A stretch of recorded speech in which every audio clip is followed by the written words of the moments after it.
ও পর্দার আড়ালের আম্মা জান, আপনার সন্তানটারে ডাক্তার বানান, বাধা নাই। ইঞ্জিনিয়ার বানাবেন, বাধা নাই। বেয়াদব বানাইয়েন না। আপনার সন্তানের ব্যবহারে যেন মা বাবা কষ্ট না পায়, আলেম কষ্ট না পায়, শিক্ষক কষ্ট না পায়, প্রতিবেশী কষ্ট না পায়।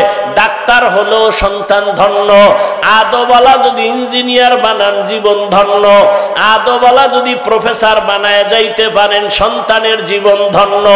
আপনি মাও কবরে শান্তি পাবেন। ওই বালক ডাক দিয়া বলে, বাদশাহ হারুন রশিদ, আমি চ্যালেঞ্জ দিলাম, আপনি নিশ্চিত জান্নাতি। সব আলেমরা দাঁড়ায় গেল, আমরা কেউ বলতে পারি না জান্নাতি। তুমি 9 বছরের বালক, কেমনে বলছো বাদশাহ হারুন রশিদ জান্নাতি?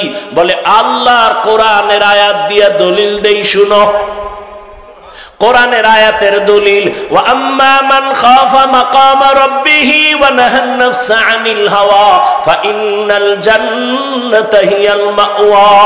আল্লাহর আদালতে দাঁড়াইয়া হিসাব দেওয়ার ভয় যারা নিজের গুনাহ থেকে বাঁচাবে, আল্লাহ ওয়াদা করেছেন আমি তাকে বিনা হিসাবে জান্নাত দিব।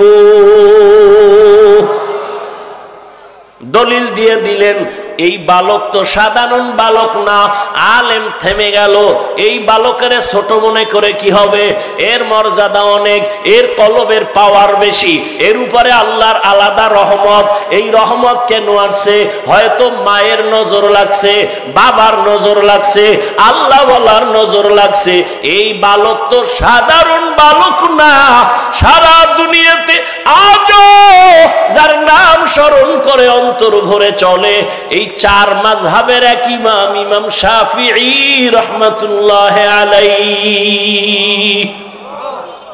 এই বালককে ইমাম শাফিঈ রাহমাতুল্লাহ আলাইহি কত বড় আল্লাহর ওলি। সারা দুনিয়াতে তার মাযহাব মাননেওয়ালার অভাব নাই। এরে নবীর উম্মতের দলের যুবক, তুমি মাদ্রাসায় পড়ো না, আমার কোনো বাধা নাই। টুপি পরো না, বাধা নাই। তোমাকে জোর করে বলি নাই মাদ্রাসায় যাও। দাড়ি লাগাইয়া তসবিহ পরে পাগড়ি পরো বলি নাই। বরং আমি বলছি তুমি ডাক্তার হও, ইঞ্জিনিয়ার হও, চাকরিজীবী হও, ব্যবসায়ী হও, কিন্তু বেয়াদব হইবা না।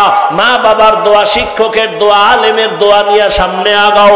এবার দেখো তোমার মতো যুবক জেনারেল লাইনে পড়ে 5 ওয়াক্ত নামাজি আসেনি? তোমার কপাল কেন খারাপ? তুমি কেন পারো না?